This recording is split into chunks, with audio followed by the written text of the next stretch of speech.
Hello everyone. हम start करने जा रहे हैं second lecture child development and pedagogy की, जो कि ऑब्वियसली सीटेट स्पेशल है। ये लेक्चर सीरीज पूरी तरह से सीटेट को फोकस में करके मैंने बनाया है। लेक्चर का एक एक शब्द, एक एक वर्ड जो है वो आपके एग्जाम से रिलेटेड है। सो आप काफी जो है कंसंट्रेशन के साथ इसको सुने। इस टॉपिक में हम बात करेंगे प्रिंसिपल्स ऑफ चाइल्ड डेवलपमेंट के बारे में, यानी कि हम बात करने वाले हैं बाल विकास के जो सिद्धांत हैं वो। बहुत ही सिंपल टॉपिक है, बहुत ही इजी टॉपिक है, इसलिए ज्यादा हम इसके थ्योरी को समझने में ज्यादा वक्त नहीं लगाएंगे। 7-8 कुछ मुख्य प्रिंसिपल्स हैं, लेकिन हम ज्यादा इंपॉर्टेंस देंगे इसके क्वेश्चंस को करने के लिए। क्वेश्चंस को करेंगे तो हम प्रॉपरली अप्लाई कर पाएंगे प्रिंसिपल्स ऑफ डेवलपमेंट को, और हमारा एम जो यहाँ पे है वो यही है कि हम ज्यादा से ज्यादा क्वेश्चंस जो है उसको हम सॉल्व कर पाए। तो एक ना एक क्वेश्चन तो जरूर आता है प्रिंसिपल ऑफ चाइल्ड डेवलपमेंट से, बाल विकास के सिद्धांत से। सो प्लीज आप केयरफुली इसके एक एक शब्द को सुनिए और हो सके तो इसे लिख भी लीजिए। वैसे आपको नोट्स जो है पीडीएफ फॉर्म में मिल जाएंगे। पहला है principle of continuity. Principle of continuity क्या कहता है कि विकास जो है एक सतत चलने वाली प्रक्रिया है, विच मतलब कि ये गर्भ से लेके कब्र तक जाने वाली प्रक्रिया का नाम विकास है। Development starts at the prenatal stage, गर्भ में ही स्टार्ट हो जाता है। जब गर्भ में बच्चे के ऑर्गन्स डेवलप करते हैं, जब गर्भ में बच्चा बड़ा हो रहा होता है, तो विकास की प्रक्रिया वहां पे ही शुरू हो जाती है और लाइफ लॉन्ग चलती है, अंतिम दिन तक, मरने के दिन तक चलती है। सो प्रिंसिपल ऑफ कंटिन्यूटी हमने पहले भी पढ़ा हुआ है, वो यही कहता है कि विकास निरंतर चलने वाली प्रक्रिया है। अगला है प्रिंसिपल ऑफ सीक्वेंस या यूनिफॉर्म पैटर्न। इसके पहले मैं एक छोटा सा डिस्क्लेमर देना चाहूंगा कि जो ये शब्द है, सपोज प्रिंसिपल ऑफ सीक्वेंस, अब क्वेश्चन में हो सकता है कि एग्जैक्ट ये शब्द ना हो के प्रिंसिपल ऑफ यूनिफॉर्म पैटर्न हो, ठीक है। तो आपको शब्दों पे नहीं अटकना है, आपको जो है उसके मीनिंग को समझना है। सो स्टार्ट करते हैं। प्रिंसिपल ऑफ सीक्वेंस कुछ भी नहीं है, यहां पे ये कह रहा है कि भाई विकास जो है एक क्रमबद्ध अवस्था में चलता है। जैसे इन्फेंसी के बाद अर्ली चाइल्डहुड आएगा, अर्ली चाइल्डहुड के बाद लेटर चाइल्डहुड, लेटर चाइल्डहुड के बाद एडोलेसेंस। ऐसा नहीं हो सकता है कि सीधे इन्फेंसी के बाद अगर बच्चा अफ्रीका में है तो उसका एडोलेसेंस हो जाए। No, this is not possible. चाहे कहीं का भी बच्चा हो, यूएस का हो, यूके का हो, इंडिया का हो, अफ्रीका का हो, जो विकास का जो सीक्वेंस रहेगा वो यही यूनिफॉर्म सीक्वेंस थ्रू आउट जो है वो फॉलो होगा। अगला है प्रिंसिपल ऑफ इंडिविजुअल डिफरेंस।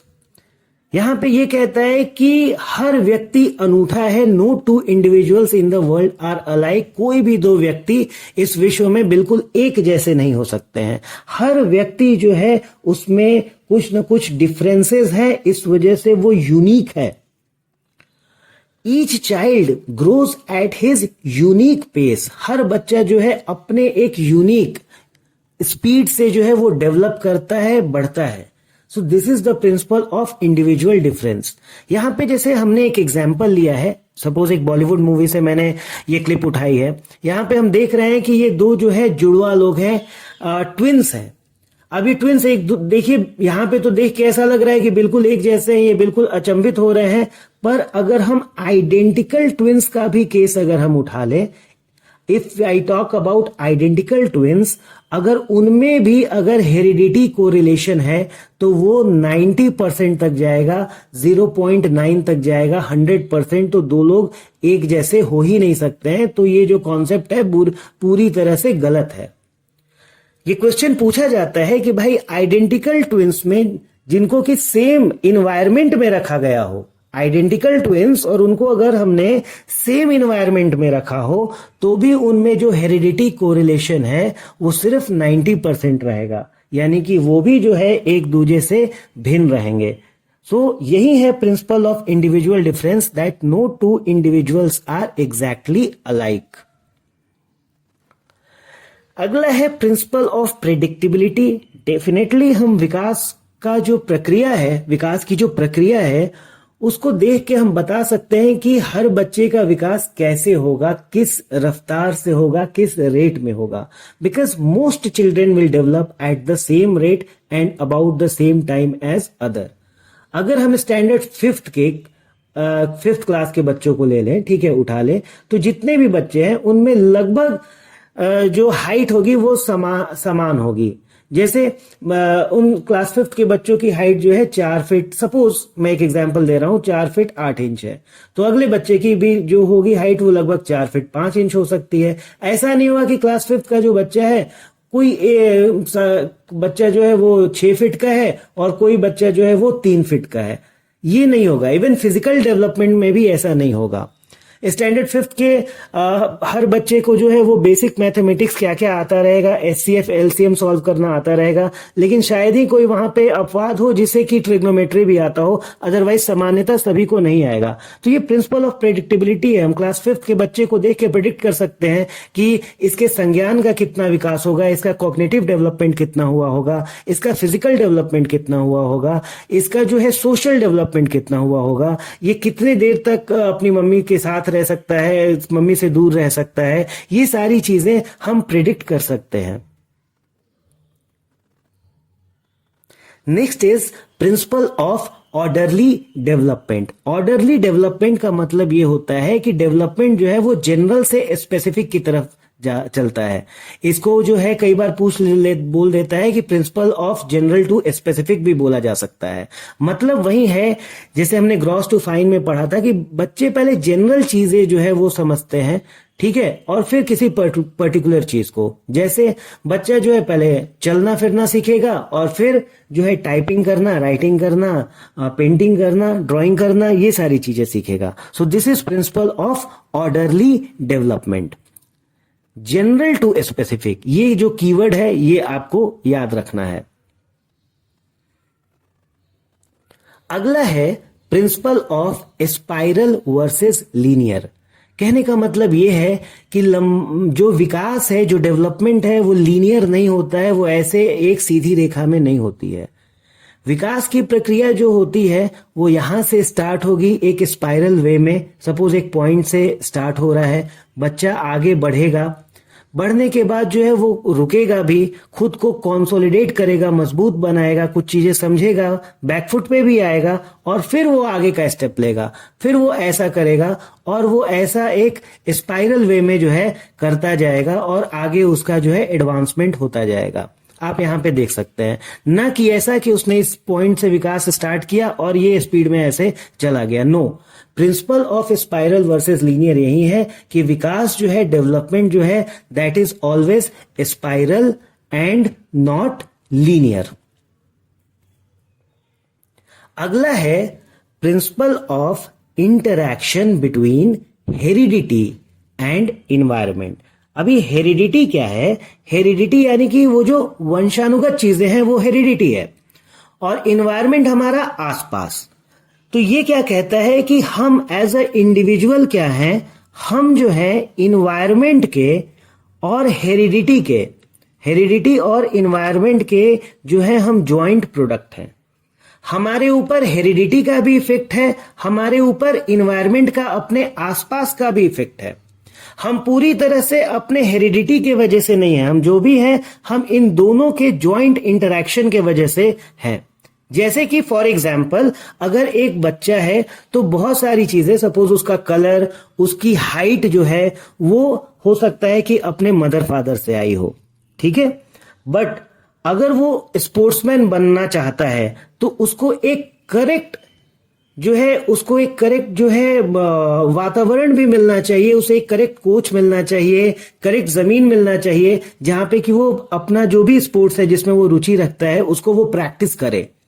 ऐसा नहीं है कि सिर्फ अगर उसके फादर मदर लंबे हैं, टॉल हैं, या फिर उनकी हाइट, पर्सनालिटी सही है तो वो एक अच्छा स्पोर्ट्समैन बन जाएगा। डेफिनेटली उसके पास हो सकता है कि हेरिडिटी के गुण हों, लेकिन जब तक उसको सही एनवायरनमेंट नहीं दिया जाएगा तब तक वो अच्छा स्पोर्ट्समैन नहीं बन सकता। ये सभी पे लागू होता है। तो we are the joint product of both heredity and environment. यहां पे ये लाइन भी हम समझ सकते हैं कि वाइल हेरिडिटी डिसाइड्स और sets limit on development, environmental influences complete the development process. इसी एग्जाम्पल को जो मैंने स्पोर्ट्समैन वाला लिया था, हम उसको उल्टा कर देते हैं कि हेरिडिटी क्या करता है, वो लिमिट सेट करता है। जैसे सपोज वो बच्चा जो है, उसके मदर फादर जो है वो स्पोर्ट्समैन कभी भी थे नहीं, वो जो थे उनकी हाइट भी शॉर्ट थी, बॉडी स्ट्रक्चर भी ऐसा नहीं था जो कि एथलीट का बॉडी स्ट्रक्चर बोल सके। तो जेनेटिकली हो सकता है हेरिडिटी के वजह से कि बच्चे में भी वो सारे गुण आए हों, बट अगर हम उसे सही शुरू से अगर एक सही प्लेटफॉर्म दे रहे हैं जहां पे उसके पास सही कोच है, सही गाइडेंस है, बच्चे को स्पोर्ट्समैन बनने का मन भी है और वो रिग्रेस प्रैक्टिस करता है, बास्केटबॉल जैसे खेल खेलता है, तो संभव है कि इन्वायरमेंट के इन्फ्लुएंस के वजह से वो काफी हद तक स्पोर्ट्समैनशिप अपने अंदर डेवलप कर ले। तो हम क्या, हाँ, सबसे बेस्ट कॉम्बिनेशन कब रहेगा, जब उसका हेरिडिटी भी उसे सपोर्ट करे और उसका एनवायरनमेंट भी उसे सपोर्ट करे। Next is principle of inter related development. अभी इंटर रिलेटेड डेवलपमेंट क्या है, हमने अभी थोड़ी देर पहले इस प्रीवियस लेक्चर में हमने क्या पढ़ा था कि 4 ब्रॉड डोमेन्स ऑफ डेवलपमेंट होते हैं। फिजिकल होता है सबसे पहले, यानी कि जो हमारा शारीरिक विकास है। कॉग्निटिव होता है, यानी कि हमारा संज्ञानात्मक विकास। सोशल, यानी कि हमारा सामाजिक विकास। और इमोशनल, यानी कि सामूहिक विकास। अब ये जो भी प्रोसेस है वो एक साथ चलते हैं। ऐसा नहीं है कि बच्चा पहले लंबा हो गया, ये 5 फीट 10 इंच का हो गया, अब इसका जाके इसके बुद्धि का विकास होगा, अब इसमें जो है रीजनिंग आएगी, तर्क क्षमता आएगी, क्रिएटिविटी आएगी। नहीं, बच्चा जैसे जैसे उसका शारीरिक विकास होता रहेगा, वैसे वैसे उसका मानसिक विकास भी होगा, वैसे वैसे वो खुद को सोसाइटी में बेहतर एडजस्ट करना भी सीखेगा और वैसे वैसे वो अपने इमोशंस को भी हैंडल करेगा। तो ये चारों चीजें आपस में जो है इंटर रिलेटेड है, ये अलग अलग नहीं है। बच्चे का जैसे जैसे एज बढ़ेगा वैसे वैसे ये सारी चीजें भी जो है और ब्रॉडन अप होते जाएंगी। तो यहां पे लिखा हुआ है कि development occurs as a whole and physical, cognitive, emotional and social and other type of development are interrelated and inter dependent.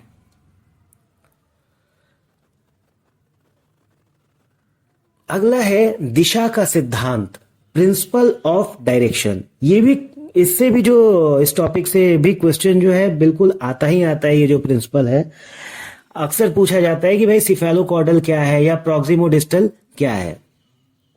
तो देखते हैं।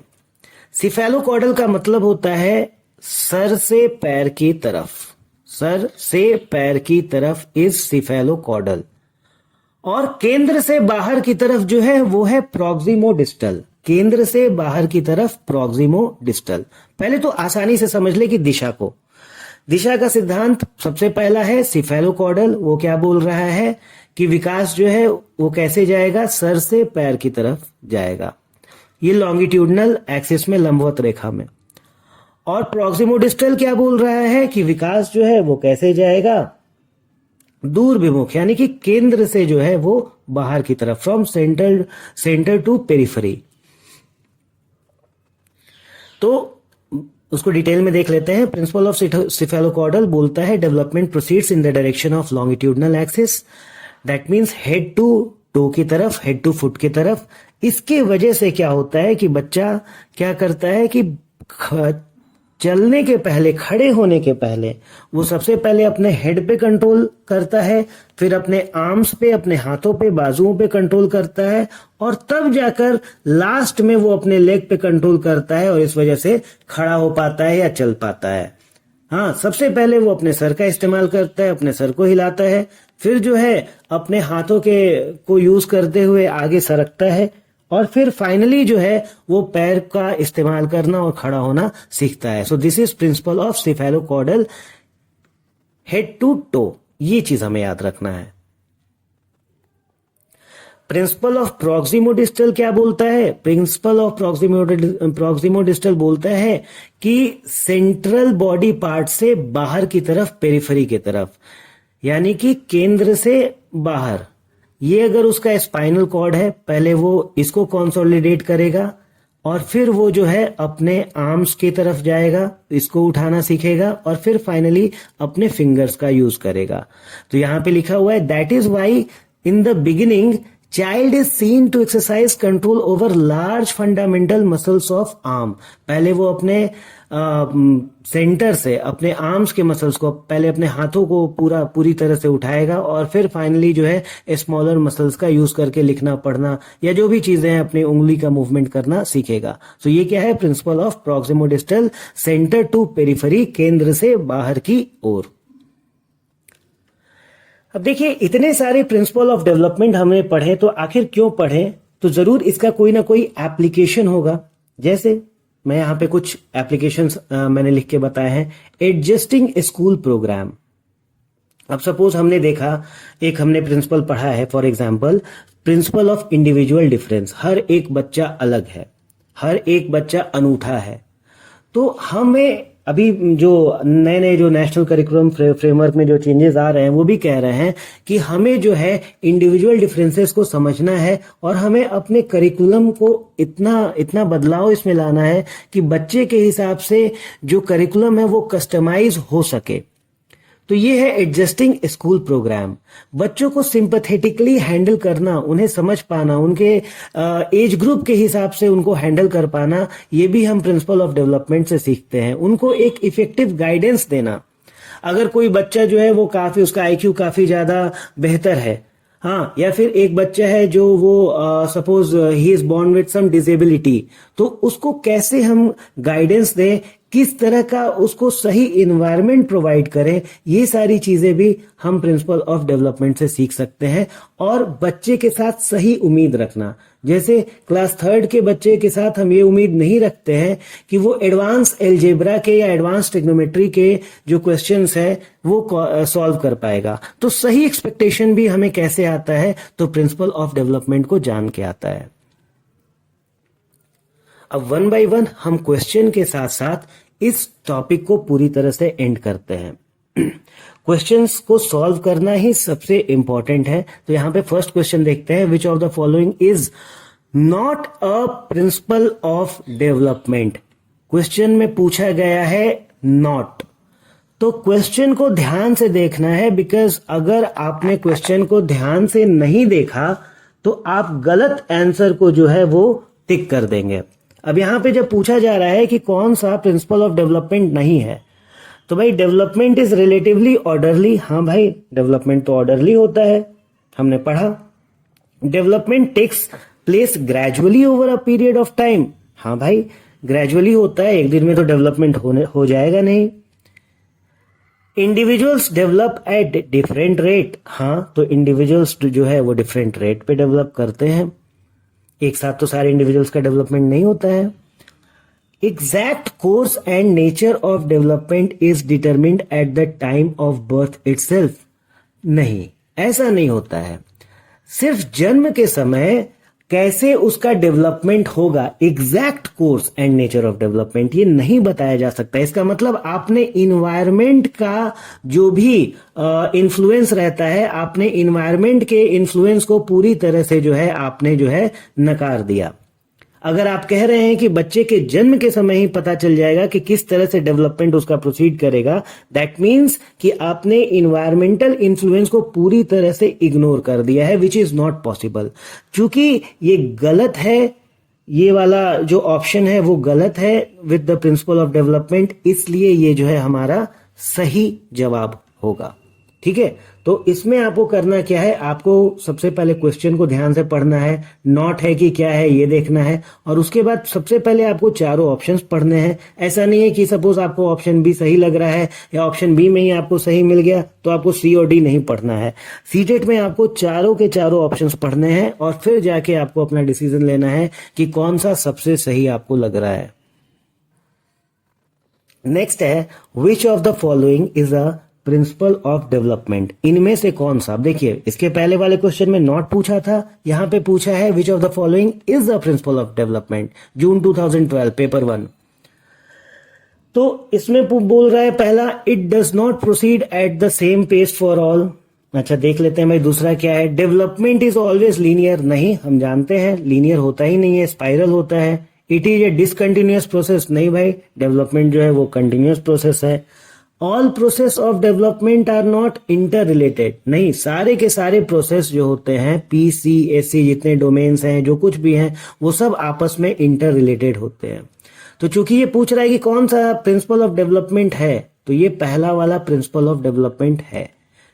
ये बताता है प्रिंसिपल ऑफ इंडिविजुअल डिफरेंस, क्योंकि वहीं पे हमने पढ़ा था कि it does not proceed at the same pace for all, सबके लिए समान विकास की प्रक्रिया नहीं होगी, सब में विकास की दर जो है वो थोड़ी सी भिन्न होती है, दर जो है वो भिन्न होती है।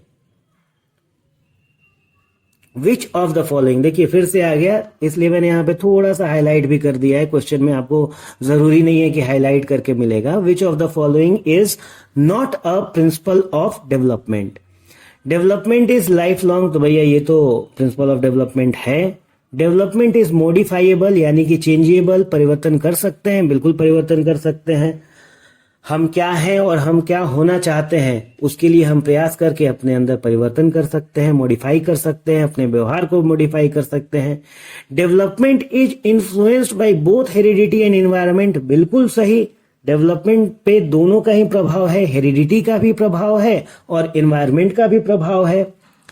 डेवलपमेंट इज यूनिवर्सल, होता है, सार्वभौमिक होता है विकास, and cultural contents do not influence it, इस बात ने इसको गड़बड़ कर दिया। कल्चरल कंटेंट्स का मतलब होता है कि हमारी जो सांस्कृतिक जो चीजें हैं, यानी कि वो किस में आता है, कल्चर इन्वायरमेंट में आता है, और इन्वायरमेंट तो भाई हमें इन्फ्लुएंस करेगा ही, क्योंकि अगर बच्चे को सपोज उसे भारतीय कल्चर दिया गया हो या किसी को वेस्टर्न कल्चर दिया गया हो, तो उसका जो डेवलपमेंट होगा वो थोड़ा भिन्न होगा, उसके सोचने की क्षमता जो हो सकती है वो भी थोड़ी सी भिन्न हो सकती है।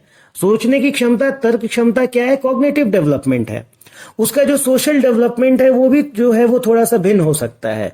तो कहने का मतलब है कि कल्चरल कंटेंट्स कहां पे आता है, वो इन्वायरमेंट का पार्ट है, और यहाँ पे इसको हम इग्नोर नहीं कर सकते हैं। और ये बोल रहा है कि विच of the following is not a principal of development, तो ऑप्शन नंबर डी जो है वो सही है, ये जो है प्रिंसिपल ऑफ डेवलपमेंट नहीं है। Cultural contents do not influence it, ये अगर लिखा हुआ है तो ये प्रिंसिपल ऑफ डेवलपमेंट नहीं है। Seema learns every lesson very quickly, एक लड़की है जिसका नाम सीमा है जो कि लेसन को फटाफट से याद कर लेती है। वहीं पे दूसरी लड़की है लीना जो कि थोड़ा सा लंबा वक्त लगाती है किसी भी चीज को लर्न करने में। अब ये कौन सा प्रिंसिपल ऑफ डेवलपमेंट है, कंटिन्यूटी नहीं, कंटिन्यूटी से क्या लेना देना है, कोई जल्दी याद कर रहा है, कोई थोड़ा देर से याद कर रहा है। जनरल टू स्पेसिफिक, इसका भी कोई लेना देना नहीं है। इंडिविजुअल डिफरेंस ये लग रहा है, और इंटर रिलेशनशिप तो इसका भी कोई लेना देना नहीं है। अब कैसे इंडिविजुअल डिफरेंस, देखिए सीमा और लीना दो इंडिविजुअल्स हैं। सीमा किसी भी चीज को कम वक्त में जो है वो याद कर पा रही है, और इसको जो है ज्यादा समय लग रहा है लर्न करने में। इसका मतलब है ये दोनों ही भिन्न है, इन दोनों में ही इंडिविजुअल डिफरेंसेस हैं, और इन डिफरेंसेस की वजह से लीना को जो है ज्यादा वक्त लग रहा है। So the right answer is option number C. Knowing about principles of growth and development is important for a teacher. वृद्धि और विकास के सिद्धांत को समझना एक शिक्षक के लिए क्यों जरूरी है? This knowledge would help the teacher to segregate the children. भैया सेग्रीगेट तो करना ही नहीं है, सेग्रीगेट का मतलब होता है कि बांट देना। जैसे सेक्शन ए में भाई वो बच्चे होंगे जिनके 95% मार्क्स से ऊपर हैं, वो सेक्शन ए में, और सेक्शन सी में ऐसे बच्चे होंगे जिनके 55% मार्क्स से कम है। तो इस तरह का सेग्रीगेशन, इस तरह का विभाजन हम नहीं कर सकते हैं, ये जो है ये सही जवाब नहीं है। अभी सेग्रीगेशन की तो बात ही नहीं होती है। आजकल के जो एजुकेशन सिस्टम है, जो नए तरह के जो एजुकेशन सिस्टम है करंट वाले, उनमें सेग्रीगेट करने की बात ही नहीं होगी। तो ये ऑप्शन जो है वो गलत है। The teacher would be able to create a good impression. अरे भाई, टीचर का गुड इंप्रेशन बच्चों पे बना के क्या करना है? अचार डालना है। This knowledge would help the teacher to provide the children with appropriate learning opportunity. हाँ, ये सही है, बट स्टिल हम ऑप्शन नंबर डी देखेंगे। This would make child development a popular course. ये भी गलत। भाई, चाइल्ड डेवलपमेंट पॉपुलर कोर्स हो या ना हो, उससे क्या मतलब है? The correct answer is option number C. This knowledge would help the teacher to provide children with appropriate learning opportunities। बच्चों को सही लर्निंग अपॉर्चुनिटी देना, ये उद्देश्य होता है principle of growth and development को जानने के बाद। और लास्ट है क्वेश्चन, उसके बाद जो है मैं आपको प्रैक्टिस करने के लिए पीडीएफ दे दूंगा प्रीवियस ईयर के। The cephalocaudal principle of development explains how development proceed from. तो सिफेलोकॉर्डल क्या होता है? हमने पढ़ा है हेड टू टो, बट फिर भी हम जो है बाकी के भी ऑप्शंस देख लेते हैं। रूरल से अर्बन का मतलब होता है शहर से गांव की ओर, कोई मतलब नहीं है। जनरल टू स्पेसिफिक भी नहीं होगा और डिफरेंशिएटेड टू इंटीग्रेटेड भी नहीं होगा। सो करेक्ट ऑप्शन जो है वो कौन सा जाएगा? Option number A, head to toe. So that's it everyone, thank you so much. और आपको जो इसके प्रीवियस ईयर क्वेश्चंस के जो पीडीएफ है, मैंने जैसा कि पहले बोला, वो आपको मिल जाएंगे। ज्यादा से ज्यादा क्वेश्चंस हमें प्रैक्टिस करना है और एक एक टॉपिक को हमें अच्छे से समझना है। सीटेट में इससे बाहर और कुछ भी नहीं है। बाकी के जो वीडियोस, अपकमिंग वीडियोस हैं, उनमें और भी जो टॉपिक्स हैं उनको हम अच्छे से ध्यान से कवर करेंगे। कुछ 12-15 वीडियोस का ये छोटा सा सीरीज होने जा रहा है, and that will be more than sufficient for your CDP part. CDP को आप इसके बाद जो है कम से कम आई होप 30 मार्क्स तक तो आप